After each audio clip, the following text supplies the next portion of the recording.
আমি চাই না যে আমার প্রতিষ্ঠান আমার মিস্ত্রিটা কোনো দলীয় লোক দিয়ে পরিচালিত। Getting prepare to take over, আমরা চলে যাবো।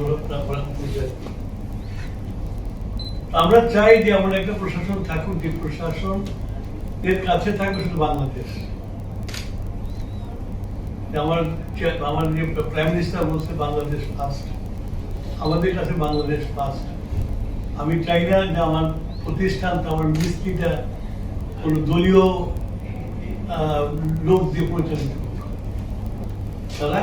তাদের কাজ হবে দেশের কাজ করা, তার বাড়ি কোনো কাজ নেই।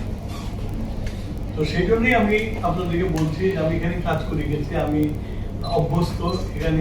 হয়তো আমাদের সাথে যারা ছিল তারা নাই, রিটায়ার করে গেছে, হয়ে গেছে, কিন্তু আপনাদের সাথে আমি নতুন কাজ শুরু করছি। তো আপনাদের কাছে আমি ফুল কোঅপারেশন চাইবো দেশের জন্য।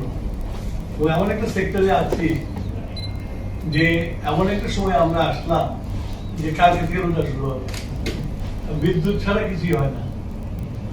সুতরাং এটাকে এনশিওর করতে হবে আপনাদেরকে যে এই রোজার মধ্যে প্রত্যেকের মধ্যে আপনাদের একটা স্পিরিট থাকতে হবে যে এই রোজায় আমরা নির্বিঘ্নে কাটিয়ে দেব, যত কম সম্ভব লোডশেডিং দেবো। টেকনিক্যাল কারণে হয়, দ্যাটস এ ডিফারেন্ট থিং, সারানো যায়।